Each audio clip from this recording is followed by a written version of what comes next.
Great, thanks. Hello, and thanks for joining us for this event with Natalie Bennett and her guest Johnny Patterson, and hopefully Simon Cheng, who we're hoping will join us to examine Britain's role in the Hong Kong crisis. Tonight's event is part of the Festival of Debate online fringe programme and sits within the Voice, Power and Democracy strand, which has been kindly sponsored by the Sheffield College. If you have a question to ask one of the speakers, please post it using the Q&A function. Please note that the event is being recorded and will be shared on Facebook and YouTube. I'll now hand over to Green Party peer and co-chair of the All Party Parliamentary Group on Hong Kong, Natalie Bennett. Thank you very much, and welcome everyone who's here this evening on a Friday night when you talking about human rights might be highest on everyone's list of priorities, so thank you very much for making it yours. First of all, just to kind of repeat and note that this is being recorded and the recording will go out. What I might do just for kind of security, because I'm aware of sensitivities, is questions can be put in the Q&A box, but I probably won't read out any names of who asked the question, just so a little bit of extra layer of security.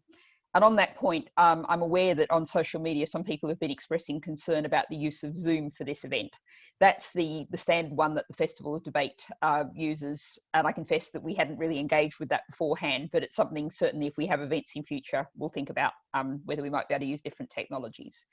But, you know, I would ask everyone to be aware of security issues, and we're doing our best. So to begin with, perhaps, just a greeting from Sheffield, and I have to say I kind of was feeling almost back like I was back in Hong Kong, because we've just had a massive rainstorm with enormously large raindrops and very tropical. But I'm speaking to you from Manor Castle ward in Sheffield, up behind the Park Hill Flats. And you might wonder why, with my Australian accent, my Green Party politics, how I ended up as the co-chair of the All Party Parliamentary Group in Hong Kong. And just to explain for people who don't know, all party parliamentary groups, as the name suggests, they're across Parliament, from across the political spectrum, people who are concerned about a particular issue, both peers and MPs who come together. And I was actually, I think either in my first or second week as a member of the House of Lords last October, I was approached to take on that role. And I must admit that I said at that point, shouldn't you actually ask someone who knows where the loos are, rather than me? But I was persuaded that it would be a very good idea to spread right across the political spectrum and make sure we really stand up for the principle that human rights should be defended everywhere in the world. I do quite a lot of work on human rights in Saudi Arabia, for example. I've done quite a bit of work in the past on human rights, particularly the abuse of women's rights in the Eastern Congo. And I think it's really important that often people will focus on one area or one place. It's really important that we join all of these things up together and talk about human rights applying all around the world, whether it's in countries that we might have shared interests with, whether they be trade or military, or countries that we might also be clashing with in other areas. So that's why I have got involved in this issue. The other background to this is actually I spent 5 years in Bangkok, including a couple of years as chief foreign sub-editor for the Bangkok Post newspaper. So I actually handled the handover, the coverage of the Bangkok Post's coverage of the handover of Hong Kong to China. And I can remember thinking back then, you know, I was a lot younger then, and probably somewhat more naive. And it was so horrifying that the British government was handing over people, just the use of that phrase, and the fact that they were not getting a democratic system. But of course, there was, through the purposes of the Joint Declaration, an internationally recognised treaty that Britain is a signatory to, there was the agreement that it should be, Hong Kong should be keeping one country, two systems, and be heading towards democracy. So that's kind of my background of interest. And I think that mentioning the Joint Declaration, Johnny may talk about it more, but you know, often sometimes people say, well, why should Britain be concerned about what's happening on the other side of the world, what's happening in China and Hong Kong? You know, it's a colonial past, and that's the past. But Britain is in a special position as the signatory to that Joint Declaration, and it made a promise to the people of Hong Kong that I think it should be keeping to. So that's a very brief introduction, but what we'll be doing tonight is I'm going to ask our two speakers to speak each for about 15 minutes, and that should allow us plenty of time for Q&A after that. As I said, there's the Q&A you can find on Zoom. I'm kind of assuming everyone knows where to find these things these days. We'll try and, I think we were listed as 2 hours, which I think is very long. I think we'll aim to not go too much over the hour for this session. But what I'd like to do now is hand over to Johnny Patterson, who's the director of Hong Kong Watch. And perhaps, Johnny, you might like to very briefly introduce what Hong Kong Watch is, where it comes from, and really set out where the human rights situation is in Hong Kong today and what you see perhaps as Britain's, what its role should be and what we are doing well and what we're not doing well. So over to you, Johnny. Thank you so much for having me, Natalie. And when we discussed this this event a few months ago, I don't think we could have imagined the craziness of the last few months. I'd never heard of Zoom, let alone imagine the idea of giving a speech on Zoom. But here we are. The event is incredibly timely. As some of you will be aware, it looks like on Tuesday that China's National People's Congress is set to pass the national security law. And the significance of this cannot be understated. I know politicians often glibly use the phrase watershed moment to describe changes in their pet projects, but this is a genuine turning point, and Hong Kong is not going to be the same. Hong Kong Watch, our organisation, was founded 3 years ago because I guess we saw the trajectory, and we saw the direction things were going, and we were alarmed by the fact that there weren't voices in the British Parliament talking about the issues at that point. I think people are waking up. People are starting to understand the severity of what's happening, and the fact that it is a real, I mean, in some ways what's happening right now is a real humiliation. The British handed, as Natalie so rightly said, handed over the people of Hong Kong without granting them democracy, and now we're seeing that China's promises weren't really worth the paper they were signed on. We're seeing, I think, with the national security law, real global outrage. Just this afternoon, 49 UN special rapporteurs co-signed a statement calling for a UN special envoy to be sent to Hong Kong because of how serious what's going on is. More than 900 parliamentarians from over 40 countries, ranging from kind of Republicans to the Green Party, have co-signed a statement condemning this as a flagrant breach of international law. And people are right to be concerned. Liu Xiaobo was a Nobel Peace Prize winner from mainland China. He was convicted to 12 years in jail under subversion charges, essentially for espousing pro-democracy values. And I've had friends of mine in Hong Kong tell me they won't be able to contact me again once the law passes because the law forbids collusion with foreign political powers. As a young human rights activist, I find it absurd to imagine anyone describing me as a foreign political power, but you can see the potential scope of the legislation in the fear of the people that we're working with. It not only puts them in real danger, it has a genuine chilling effect. And so I want today to just give you a little bit of context. How did we get here? How did Hong Kong get here? Obviously, you have the signing of the treaty between Britain and China, the handover of Hong Kong 23 years ago next Wednesday. And how did it deteriorate? More or less, the situation was okay in the first few years after the handover. There was actually a massive protest against the enactment of similar national security legislation in 2003, when 500,000 people took to the streets. But apart from that, things were fairly stable in Hong Kong up until the presidency of Xi Jinping, so the current chairman of the Communist Party in China. This has marked a turning point not only in Hong Kong but also in Xinjiang, which is where 1 million Uyghur Muslims are incarcerated in essentially concentration camps, and Tibet and elsewhere. And the more laissez-faire approach, the freer approach of the predecessors to Xi Jinping has been replaced with an increasingly authoritarian mindset, one which prides control above anything else, even the economic institutions which Hong Kong's reputation has been built upon and which have really benefited the finances of the Chinese Communist Party. What we're seeing now is that the free press, free markets, law courts and university have been progressively drawn into the orbit of authoritarian control. Hong Kong is signed up to UN human rights standards, and the ICCPR, the International Covenant on Civil and Political Rights, is actually incorporated into Hong Kong's constitution. But this has not halted the crackdown. And the key turning point in getting here was the umbrella movement protests of 2014. These were student-led protests, which really, I think, inspired the world. They're amazing kind of symbol of pro-democracy, solidarity by incredibly brave young people like Simon, who we'll hear from later. And it was a unique movement, which I think has drawn a lot of sympathy to the democratic cause in Hong Kong. But what it also did, and this was the problem, it also exposed the power of Hong Kong civil society. And Beijing saw that as a threat.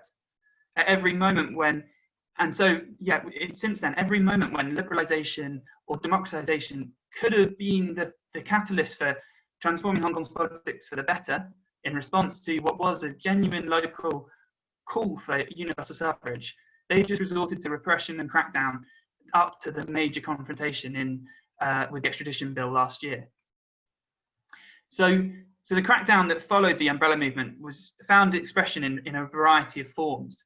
The most obvious place to start was the crackdown on political protesters, which we can only see getting worse in the coming years after this national security law has been enacted.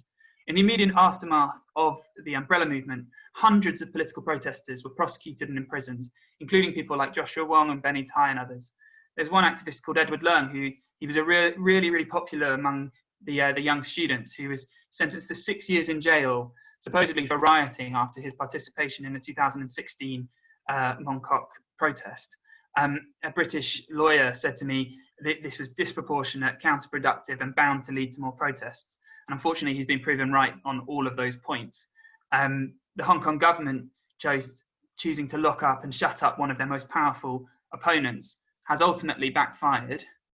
But the precedent set is also really alarming, because many of the young people who have protested in the last year, whether they were peaceful or not, face up to a decade in jail just for participating in the protests.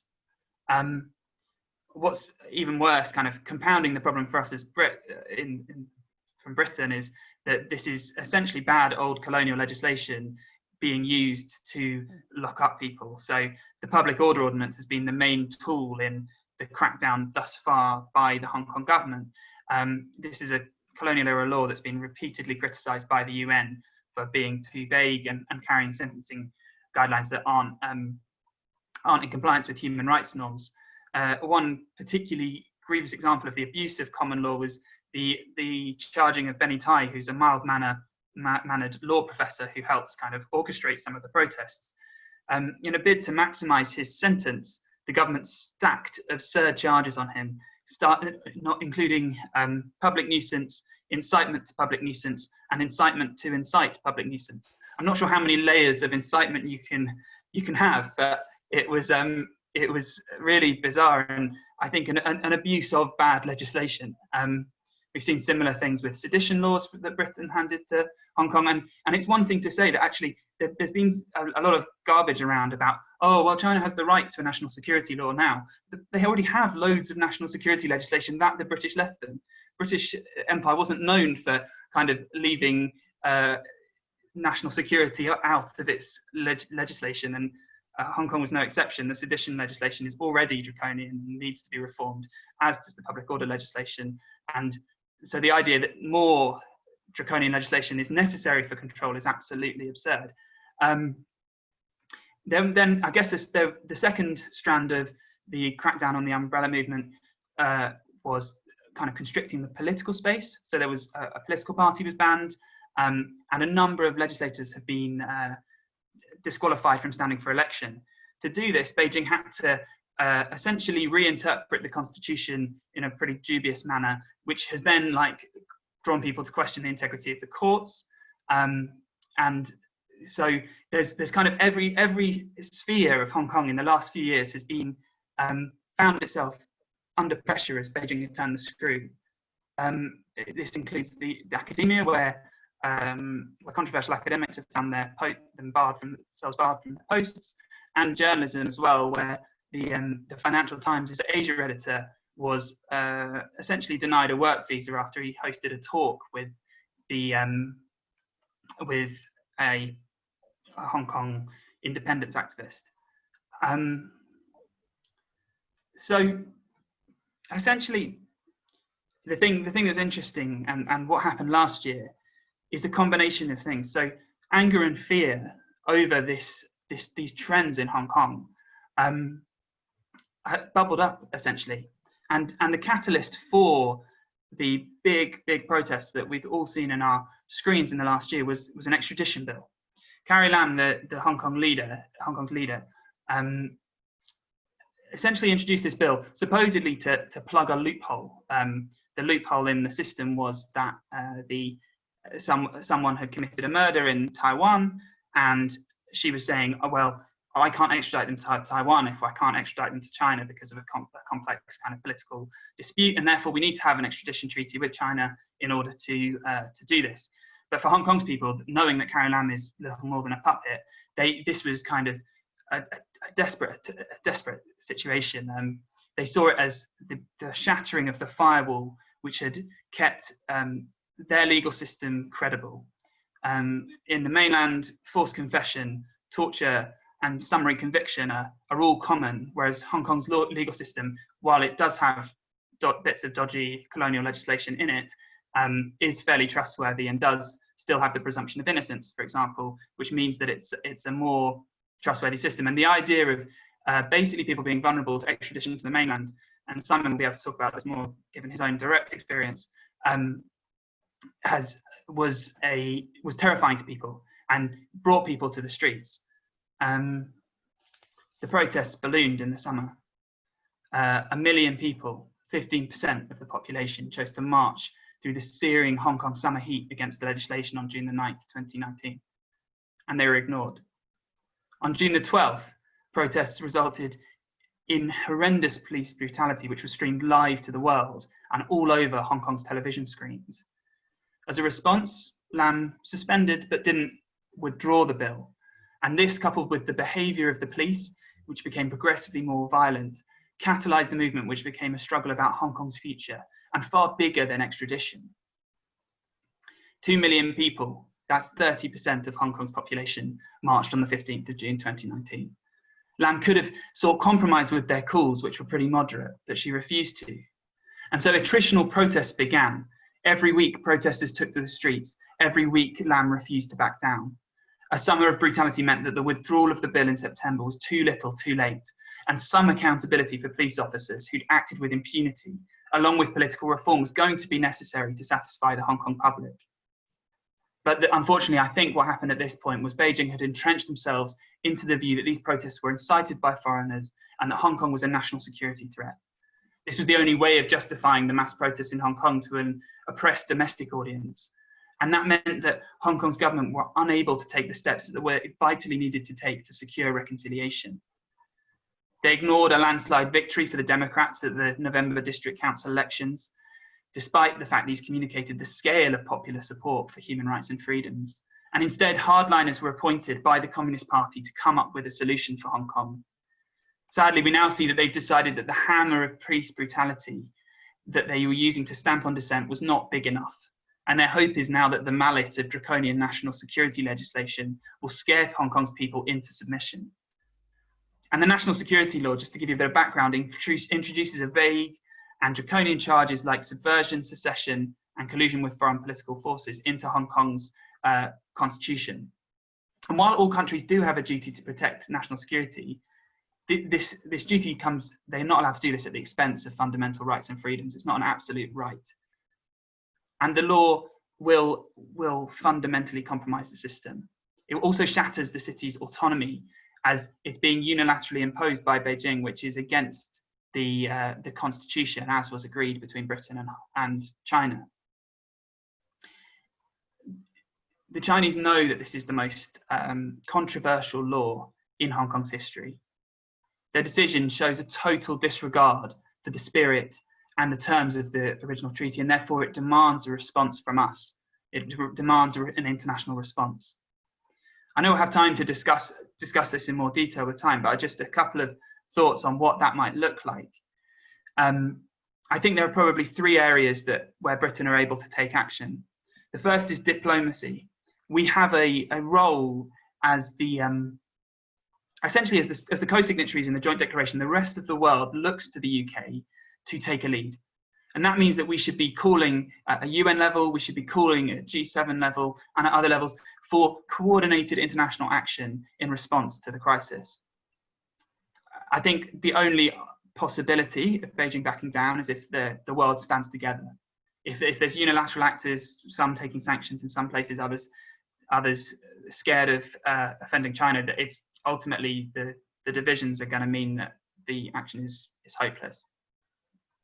But the second area, and this is where I'm impressed by what the government have done, is in offering a lifeline or an insurance policy to Hong Kongers.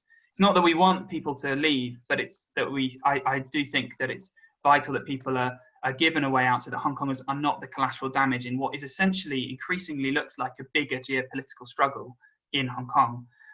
So the government steps on the British national overseas passports are really positive. And it's vital now that parliamentarians hold them to account to those promises, so it's not just kind of nice words without substantive action. But those promises, they don't help young Hong Kongers, they don't help the students, because many of them don't hold these passports. And so one of the things we're calling for is for the government to seek international partners to give an offer so that every single person from Hong Kong has somewhere to go if they need it. We're not saying that ultimately that's not a sustainable solution. It would be far better if Beijing were to revoke, kind of pull back from where they are and change course and begin a cycle of reconciliation and reform. But if they are intent on that direction, I think some kind of lifeline policy is absolutely vital. That's all I've got to say for now. I'd love to pass on to Simon. Okay, well, thank you very much, Johnny. I think that was a very clear and broad-ranging introduction to the issues. We're aware that there's probably some people who are watching this who know a great deal about this issue, but we're also assuming some people may have come in to find out more. So we're trying to cover that range. And, you know, the whole issue of saying that people with British national overseas passports who have been able to come to the UK for 6 months, but not been able to reside here, to stay here, you know, it's one of the rare occasions on which I was forced to put out a press release saying I praise Dominic Raab, which from my side of politics, you know, was a bit of a shock to the system, but these things do happen. And also just to mention, I didn't mention before, our All Party Parliamentary Group, we've been conducting an inquiry, collecting evidence on particularly how during those protests, the first aiders and medical people and media have been treated, because that's an issue for all around the world, because symbols like the Red Cross, symbols like journalists, you know, protecting those, ensuring that people doing that are allowed to go about their jobs and not threatened is a key issue. And, you know, we've seen some very disturbing images of, and indeed we spoke to one of them in this situation, of medics, you know, left for hours with their hands tied behind their back, even though they clearly are there to help anyone who needs assistance at a protest. So we're actually going to have that report coming out in the middle of next month, we hope anyway, something to watch out for. So now I'm really delighted to move to our second speaker, Simon Cheng. I've got a little bit here about all your roles, but I think it's probably the best thing is to let you tell your own story of how you got to where you were and what your experiences were. So over to you, Simon. Thank you so much. Thank you for your invitations. I'm Simon Cheng. Suppose part of you would heard about me in some news that I wanted to do against my the introduction. So I was the employee of the UK Consulate General in Hong Kong. So in the summer of 2019, in the midst of the anti-extradition bill protests in Hong Kong, I was abducted on my business trip from a Hong Kong high-speed railway station by Chinese state security police. I mentioned that is secret police. And I was taken back to Shenzhen from the downtown of Hong Kong, where I was held for 2 weeks. I was accused of being a spy for the UK. I was tortured and forced to make a false and famed confession to the charges of the prostitution and treason. So I'm now currently in exile in the UK, and I applied for the political asylum, and it's supposedly we're going to have a result in this end of June. So I wanted to explain briefly and summarize 9 points of human rights abuse and during my detention back in Shenzhen. So first, that the police gave no reasons and they shown no badges to breach the personal privacy of citizens. They extract the biometric information from people, they detain and they interrogate the citizens in just a very small steel cage with a tiger chair. So what exactly the tiger chair? The tiger chair, like that is a steel tiger chair, and then they have a bar in front of your stomach and like to buckle up. So you have been handcuffed and fix it on the bar so you cannot move. And you can imagine you have been thrown into the steel cage. And in front of you, that you have been fixed on the chair, you cannot move, and you're facing a series of the very tough interrogations. And those bunch of plainclothes officers showed no identifications, and they just simply ask you a very broad and vague question. For example, like they said, just tell me what crime you committed or something. So it's something like very broad and very intimidating to me. It's not even equal. Second, I would say that is a flagrant interrogation about your political opinions. The secret police threatened the citizens with mainland Chinese law to judge the behaviors of if you criticize the government even in Hong Kong. They systematically detain the Hong Kong protesters and abruptly breach the one country, two systems. So, and third, that they prepare multiple decision documents actually made by the police themselves, including softer or harder charges and treatments. They use it to threaten the citizens to succumb, such as giving the fingerprints on the blank space of date and reason of the documents. They actually control the periods and reasons of the detention. And for example, they if they're based on the rules in mainland Chinese law, that's the police, they can detain any criminal suspect and citizens for no reasons, only for 24 hours. But they can transfer you from police station A to B to C to continues. That's the period of the detention actually. And fourth, they use the re-education through sheltering and other draconian rules and laws as an excuse to further extend the administrative detentions in order to execute the political persecution. So why to me is administrative detention, and to other cases, for example, like Li Mengju and other cases, similar cases in mainland China, they have been detained directly using criminal detention. It's quite subtle because administrative detentions, they need not to notify to the Hong Kong government saying, oh, Hong Kong citizens or have been detained in mainland China. And also you have no right to hire your lawyer to defend your decent rights. So it means that they can give the police more flexible power to see how to execute or how to frame you up for further political charges, and possibly in the future, then they would transfer from administrative detention to criminal detention if they think that is mature based on the guidance of their senior leaders. So they also can use it to detain the citizens for 2 more years without a due process of court trial and legal support of lawyer. For example, I've been charged so-called soliciting prostitutions and then forced me to do the conviction videotape.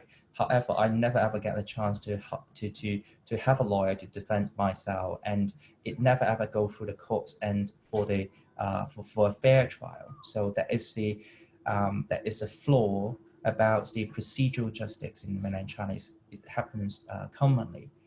So fifth, that's they violate the rule of detention center. I have no hours for education and exercise. I've been excluded the rights to purchase the daily necessities and toiletries from such as the other inmates can do it. And I've been no reasons to be thrown into solitary confinement. So I've been detained alone for 14 days. If you base on the definition of the United States, so if you continuously to detain the citizens alone, and that would be counted as a psychological torture, because I've been deprived of rights to communicate with others.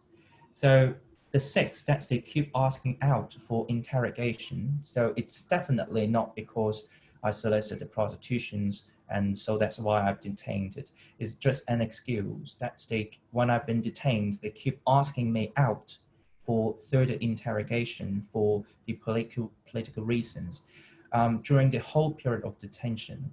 So they execute the physical tortures and the falsely enforced confessions. The police access my phones using violence. They grab my hair to enact the facial recognitions. They hung me up at an X-shaped board.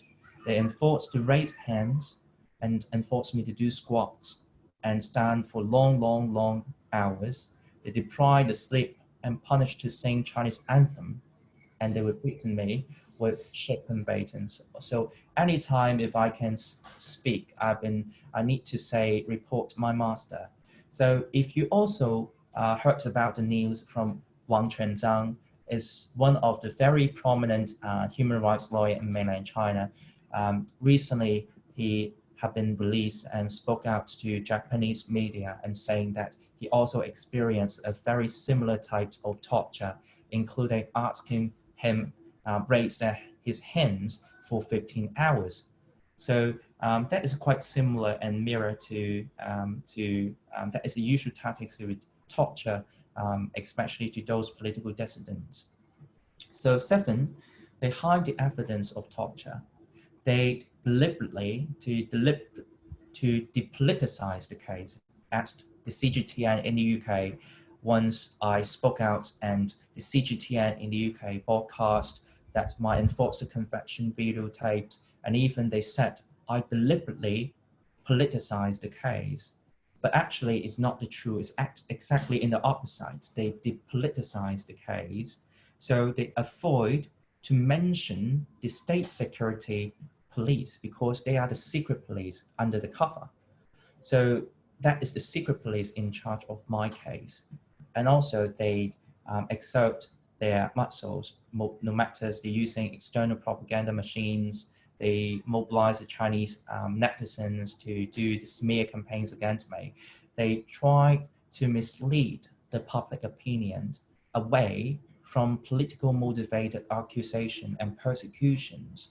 So the Chinese police, even including the Chinese police, the secret police, the state media, and foreign ministry collude together in a smear campaigns using non-political charges against the dissidents, including me. They blatantly lied about my legal rights have been respected. They said no torture and mistreatment, and they even said that I confess myself. So also I would say that it's blatantly lies about it. And 8, that I was not allowed to contact with lawyers and even my family members. They postponed and even they blocked the communication with Hong Kong side and external parties, including the media. The Chinese secret police even hide the detainees' whereabouts from the lawyers and family members. For example, my family members and my girlfriend hired a lawyer in mainland China to knock the door of each detention center in Shenzhen one by one. And finally, he approached to Luohu detention center and the guard outside saying, "Oh, I remember Simon Cheng. He was in here because he's the first Hong Konger to be detained in here." But afterwards, he gave a call to his senior leaders and he said, "I'm sorry, I don't know this guy and no records in here." So it actually could be, they would delete the trace record on the official system. So if the case cannot get public attention and media exposure, so the detainees, including me possibly, could be directly disappeared. So final point I wanted to make is that if I speak out anything other than soliciting prostitution, as actually they intend to steer the public opinions to focus on this. The accusation falsely and then falsely made by the Chinese authorities. If I speak out other than that to the media and the public, the secret police blatantly threatened that the whistleblower, including me, must be abducted from Hong Kong to mainland China. So even I have my family members, a few family members in mainland China, and also we have a sexual house, the access in mainland China, could be in trouble because they would confiscate my access. They would make the trouble to my family members in mainland China. So it enforced me have no choice but to cut ties with my family members, no matter in mainland China and in Hong Kong. So that's what I experienced, and I'm quite surprised that less than a year when I spoke out, after I spoke out, that what I've been treated could apply to all the Hong Kong people possibly in the future, because I'm very shocked that, for example, during the detention, the secret police blatantly told me if the gate had been lifted out, then they would come. They would come to beat people.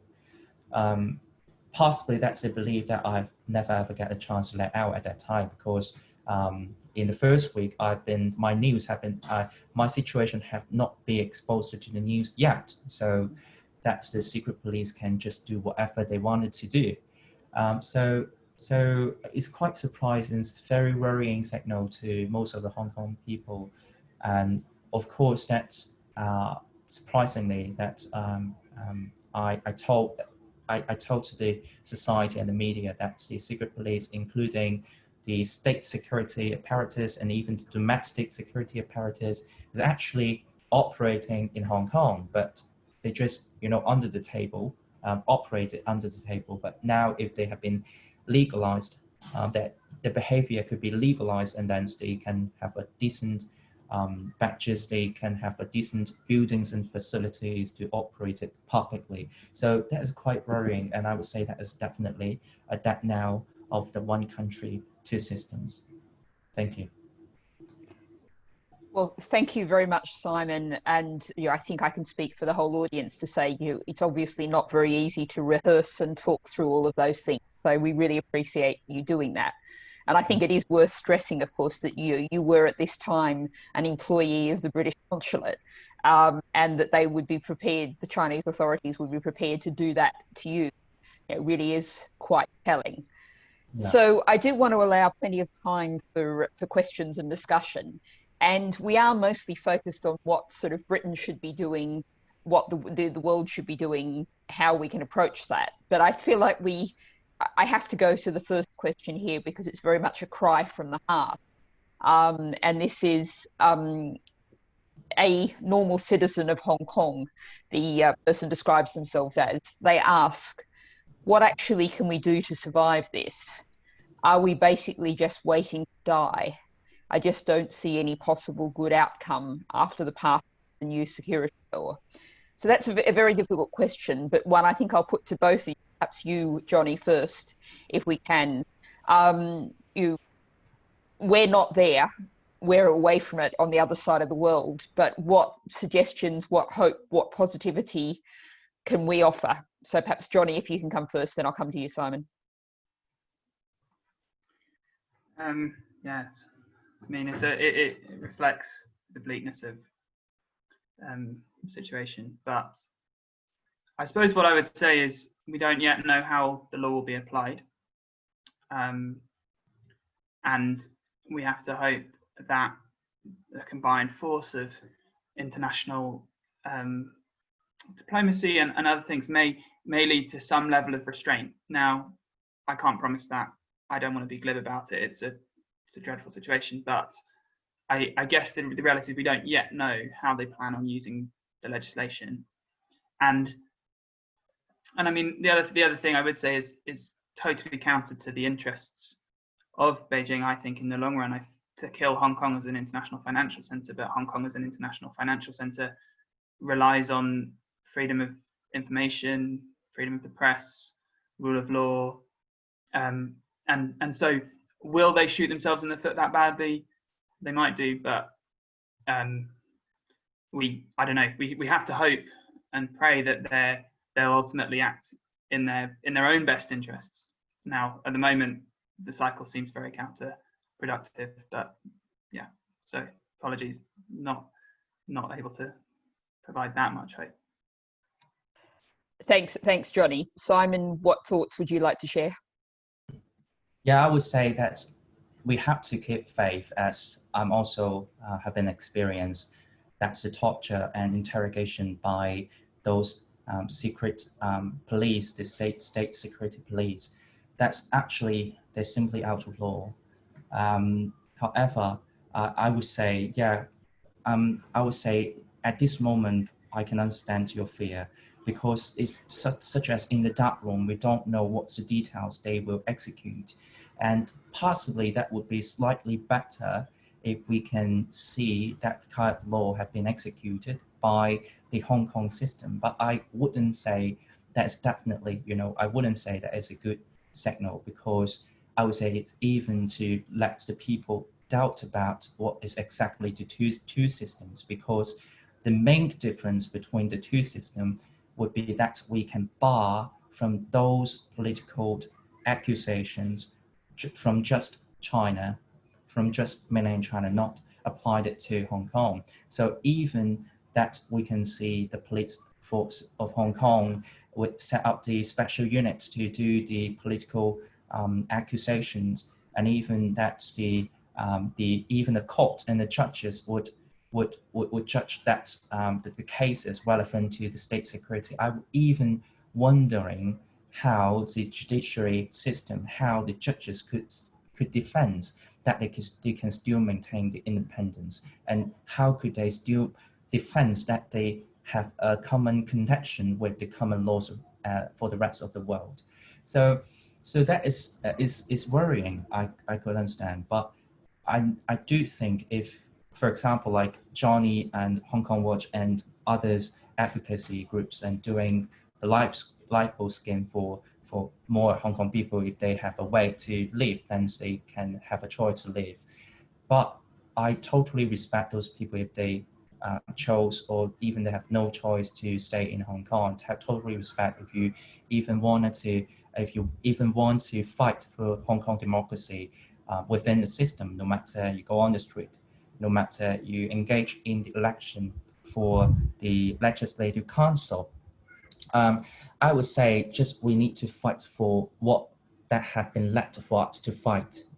And I do believe, for example, like in the future, the international front, the international lobbying, even the Hong Kongers in exile or Hong Kongers overseas could doing some supporting works and movement that to for example, like we constitute, I would see a very good signal after the last year, the anti-extradition bill. Lots and lots of the Hong Kong groups overseas grouped together.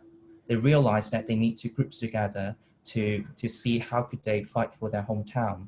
And I would think that is a catalyst for those people to group together first. And actually, you can see it's not just, the international governments. It's also about the civil societies, international society, that we can group the civic groups together. We can submit more evidence and testimonies to no matter United Nations or EU or UK or other APPG, as the laws are doing.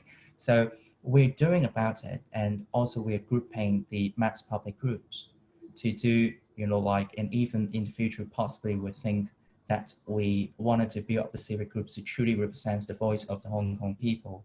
And that's we hope that we can get a chance to the Hong Kong people, no matter they're outside of Hong Kong or still staying in Hong Kong, they can have a safe way to vote and to stand on a moral high ground and saying that actually parallelly what kind of the voice of Hong Kong people could say. We're doing the counter disinformation campaign made by the Chinese Communist Party. We wanted to say that represents the Hong Kong people, and actually we want to say something true to stand against to the totalitarianism and even authoritarianism. I don't think it's just about the issue about Hong Kong. It's about that is the universal issues, that is about the global citizens issues, about that is testing paper or weather vanes to test that China, whether they will expand the rule, that they will expand their power and influence overseas. The next step would be in Taiwan, the next step would be in South China Sea, and they're using Hong Kong as one of the way to extend the influence through One Belt One Road to Eastern Europe. So that's kind of things we need to worry about. And I do think that the Hong Kong people is eligible to get the Nobel Peace Prize, because we give a warning signal to the world that China possibly they're gonna expand, and possibly in the future, if we can tackle it, if we can tackle it properly, and we can avoid another war in the future. So we're not waiting for die, but we can deal with it smartly even if you stay in Hong Kong. And we're developing a new idea and plan that we can let the Hong Kong people, if they still stay in Hong Kong, have a safer way to do a more effective fight for democracy. At this moment, I can't expose too much, but I need to be more prudent. But we are developing the ideas and plans, and we're gonna announce in the future. That's really good to have a message of hope. So thank you very much for that, Simon. And just actually to pick up on something Johnny said about the rule of law. And I think one of the disappointing, in many ways, productive things is the way we've seen HSBC, the bank, and some of the other major institutions, undoubtedly under pressure, but have come out in favour of the Chinese government with Beijing's position. And that I and other members of the APPG have been commenting that that's profoundly counterproductive, because business relies on the rule of law to operate. And if they're destroying their own environment and taking away the rule of law, then ultimately that's going to create lots of problems for them as well, and something to keep pointing out to organisations like that. But I think we were talking about what we can do here in the UK and around the world. And so the next question we've got here, I think very much we're starting from Sheffield. The questioner here says, I previously proposed and passed a policy supporting the Hong Kong democracy movement at the University of Sheffield Student Union, which received quite a large pushback from the mainland Chinese community, organised in part by the CSSA.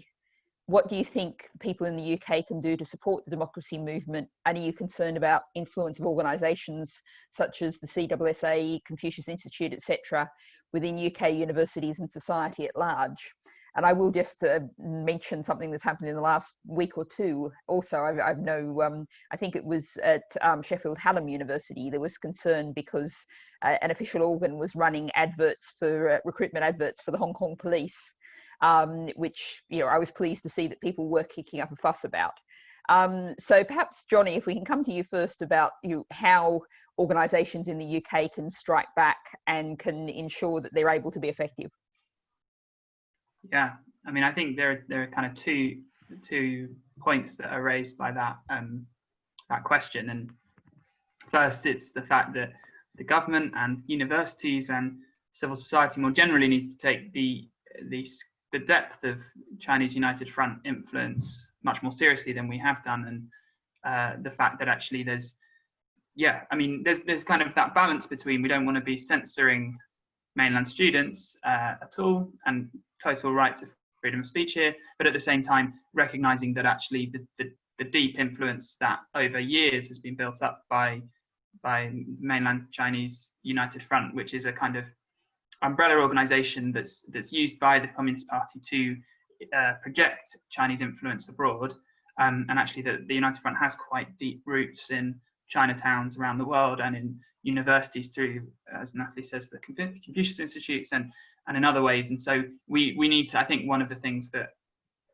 people are talking about in Parliament at the moment are, what would it look like to have a strategic review of our relationship with China? And I think as part of that, you have to look at the influence of the United Front in Britain. I saw the other day that a book which has just meant to be an expose of Chinese influence in the UK has just it's just been stopped from being published. I think it will be published down the line, but kind of a UK business, China business group has essentially sued them and is saying it's stopping the publication because of what it's going to expose about, particularly I think business links and the way that China are using the business lobby to get their way in diplomacy. But I think the secondary point is in terms of what we can do at a civil society level. I think there may be, it's going to be interesting to see how many people take up the BNO offer, but if a lot do, then there may be a really important role at a civil society level in terms of making sure that people feel welcomed. The worst thing would be for people to come to the UK and then find they're met with a load of xenophobia or whatever against Hong Kongers who are actually fleeing communist oppression. And so I think that was just one thought I've had in terms of what civil society can do. It's the kind of combined welcome point. But then there's also, I guess, the continuing to make sure that it's on the agenda, both in discussion forums like this and at a parliamentary level as well. So just a few thoughts on that front. Thanks. Simon, if there's anything you'd like to add?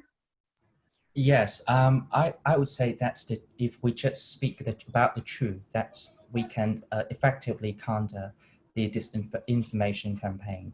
I know that is quite influential about the pro-Chinese groups and pro-China, pro-CCP groups in the UK, about, for example, like the UK businessman has a deep business interest with China. This is quite natural.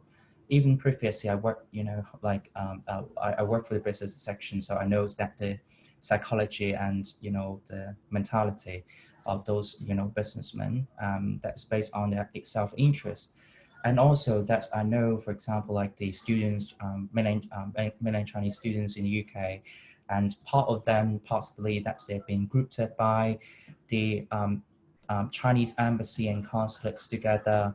And one of the mission that they need to convey the good message about China, and the mentality would be like that they think the Western media and the Westerners and foreigners are full of bias to China.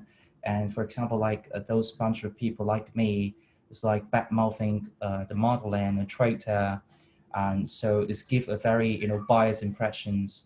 Something like that. I totally understand that's their mentality. But actually, we keep reiterating that, for example, like Hong Kong Watch, Benedict Roger and Johnny also reiterate, we're not anti-China. We really stand with Chinese people, that we hope that their legal rights, their freedoms, their human rights have been protected. We do hope that the government can responsibly to take care of their own people.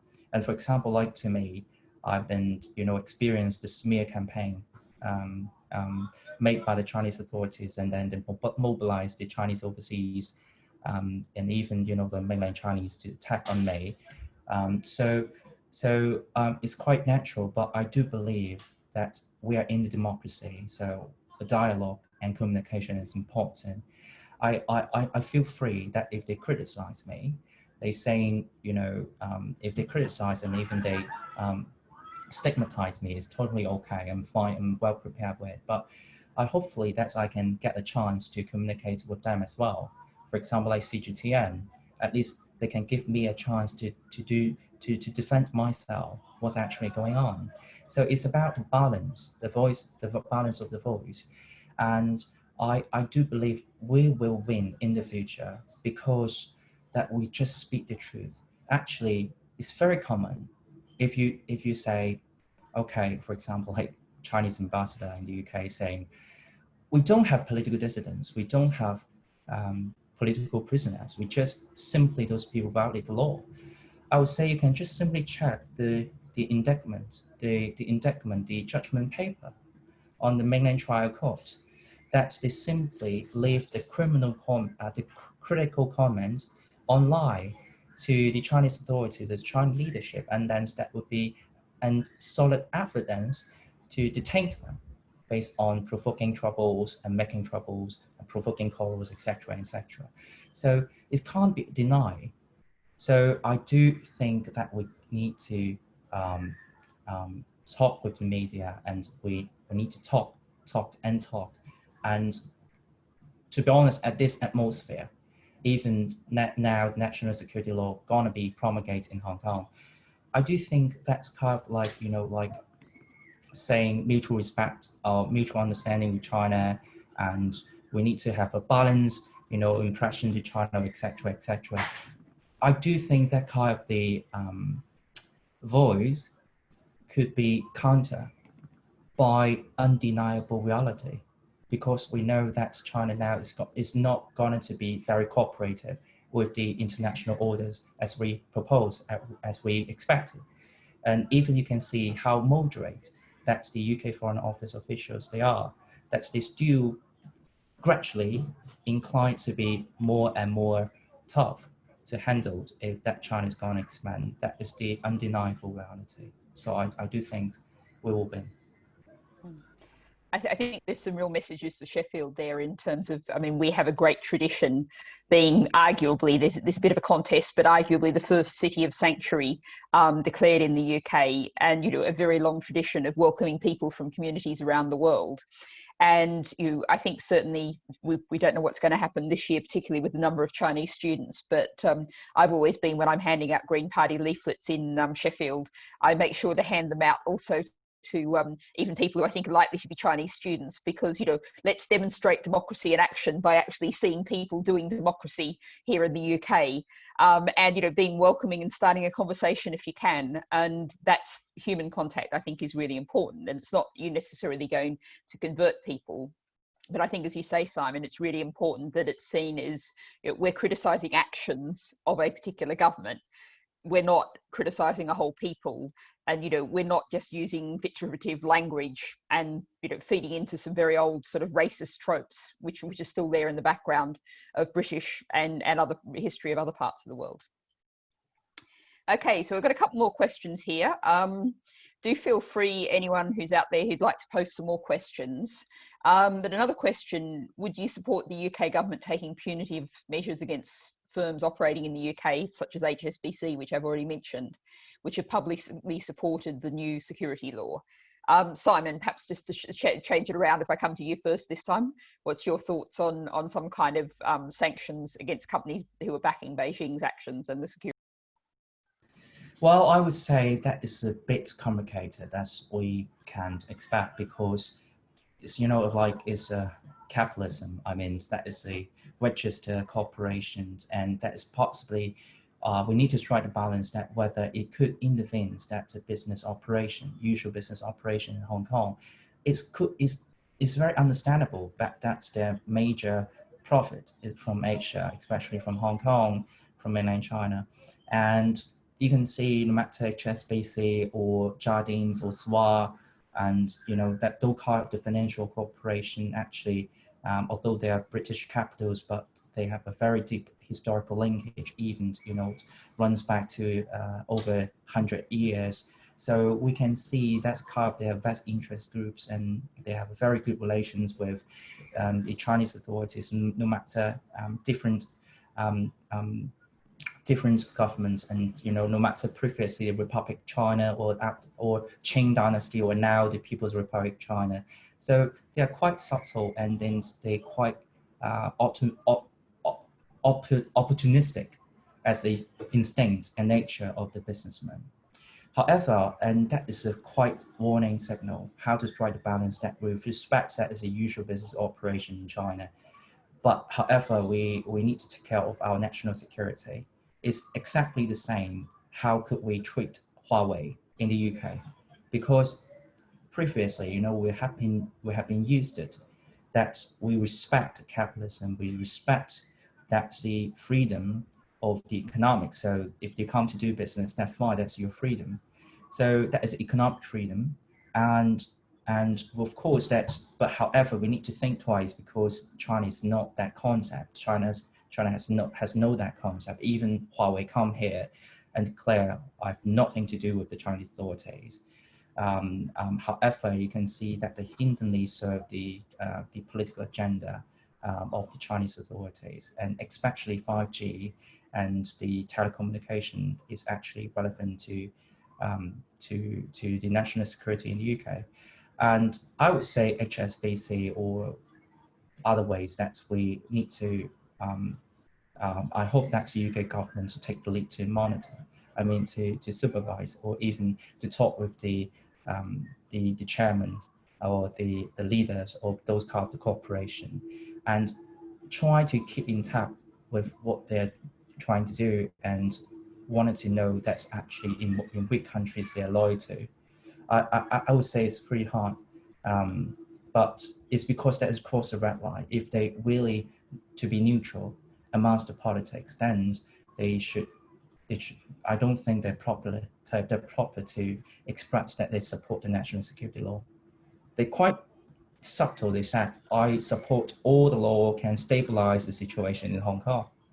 Okay. However, it means that they wanted to, cope with their pressures from mainland China, from Hong Kong, heavy-wing politicians. So the UK government, in return, I do think also they need to find a way how to alleviate the burden and pressures of the UK businessmen and capitals when they're facing the political pressure from mainland China, and how to make sure that they're not to be a tool for the Chinese authority, for example, like to doing the lobbying back in the UK to achieve the political agenda of China. So I do think at least the mass public, the civil societies, and even the government need to wake up first. And then that is a very strong pressures that is a very strong pressures on the business that, okay, you also need to think twice whether your business, your operations could reinforce the totalitarianism, and to suppress the people. So I do think that's possibly that the United States is doing a very good example, to saying that because you violate the human rights laws, and then we need to sanction. But for example, like, how about the definition? We need to think twice about the definition. For example, if I just speak openly supports the national security law, is that have been counted? I violate human rights issues. I think that is we need to strike the balance carefully. So I leave it to Johnny to elaborate more. Yeah, well, just actually, you mentioned Huawei. On Monday in the House of Lords, we're going to have what looks like the most boring debate you could possibly imagine on the leasehold telecoms infrastructure bracket complicated bill. But Lord David Alton, who from Liverpool, who's one of the members of the APPG, is actually moving an amendment to this. So the House of Lords is going to have a great deal of what passes for excitement in the House of Lords anyway. Then we're going to have a vote on that. And I think there's a fair chance it might well win the support of the House. So we'll see what happens with that. Johnny, if you just want to add anything to that. Yeah, I think probably if the UK were to start on sanctions that Magnitsky sanctions on individual perpetrators of human rights would be the place to start. And then if you were to go for sanctions of financial institutions, probably that you would target Chinese state-owned red capital institutions that have been involved in the direct violation of human rights in Hong Kong. I spoke with one politician who described the political environment in Hong Kong increasingly for businesses as kind of mafia, a bit like working with the mafia, and that actually for HSBC, for whom 75% of their profits are in Hong Kong, it's very difficult for them to know what to do. Now, the thing that the British government mustn't do is allow the concerns of HSBC to dictate our policy, because actually we have much higher duties to the people of Hong Kong, which cannot be allowed. And so I would say if HSBC continue to hold that line, they shouldn't be allowed to talk to the government about Hong Kong, and they should, or something like that. And actually they shouldn't be allowed to lobby on it until while their position is so clearly out of step with international human rights norms. That would be what I'd say. I'm not convinced about, I think economic sanctions might be too big a stick and not actually that constructive.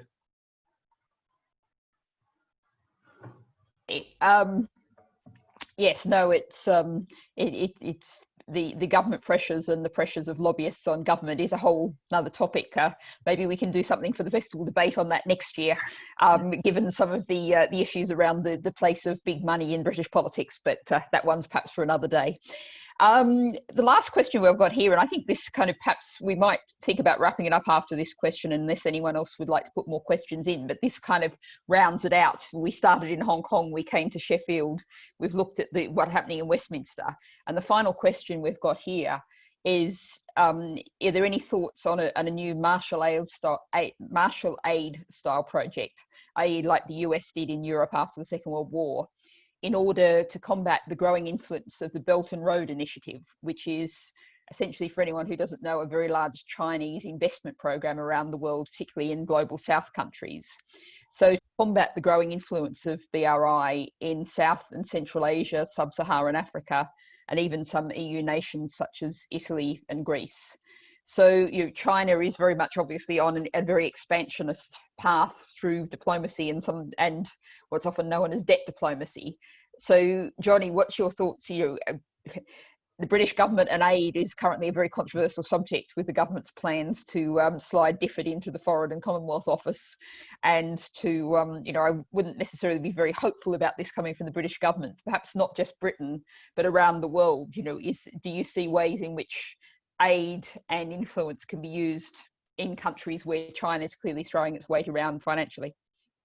I think, I guess the question was, is there a plan for it? As far as I know, I'm not sure there is yet, but I think it would probably be quite an important and good idea, because if we don't do it, then I think we're already seeing China leverage the influence that it has in the Belt and Road countries and across Sub-Saharan Africa at the UN, for example, so that the Chinese control lots of the different UN bodies and will continue to do so because they just always have more votes. There was a vote on Xinjiang and the Uyghurs last year, where there were 25 Western countries who condemned the kind of persecution of Muslims in concentration camps, and then about 60 came in on the Chinese side and said the West have no right to interfere, and this included many of the Muslim countries. And it was just a sign of the extent. You'd never imagine something like that happening in the Palestinian context, where a similar kind of persecution is happening against Muslims, but it shows the depth of Chinese influence. And if there isn't coordinated, and it probably needs to be coordinated international action in response, which may actually really benefit the global South if it was done in a way that was genuinely empowering, in a sense of like development combined with kind of the Chinese are meaning that there's a necessity for development, because if we're not going to do it, they will do it and make many of these countries more indebted than they have been historically, and probably the kind of client relationship that goes on there will not be good diplomatically, and could lead to the spread of authoritarianism around the world. Yeah. Sorry, Simon. Okay. I think that's a very good questions, and that's I first of all, I think the West especially need to live up to the principle and stand for the principle for the freedoms and democracy. Although I know more and more people who are living in the free world to doubt about the democracy, but it's natural because that is open for.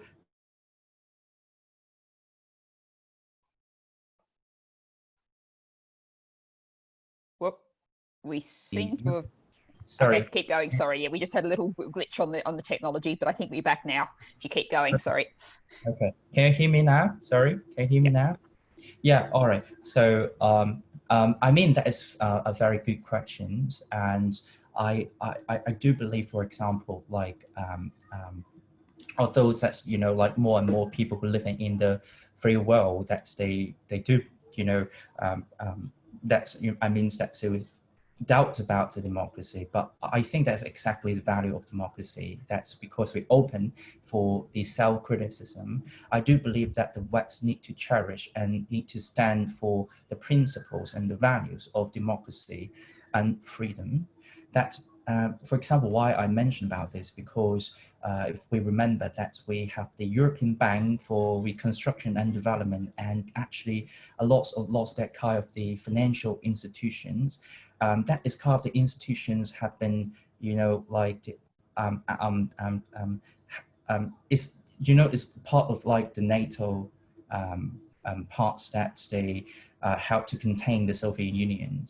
And that's one of the prerequisites that they accept the member states to come to join the bank, is that they need to stand for liberal democracy. For example, like the European Unions, they have a very strict threshold that you need to match the standard with the liberal democracy.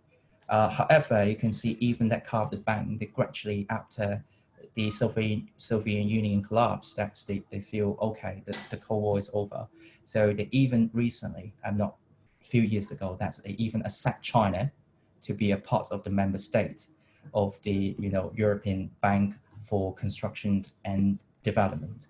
So it means that, for example, like Marshall Aid is that we are the country represents the liberal democracy order, and we group together to support the third countries, to support the third worlds, to support those countries in the middle, and that we can support them financially, economically. In the future, we can guide, or we can give some incentive for them to transfer to be a full democracy.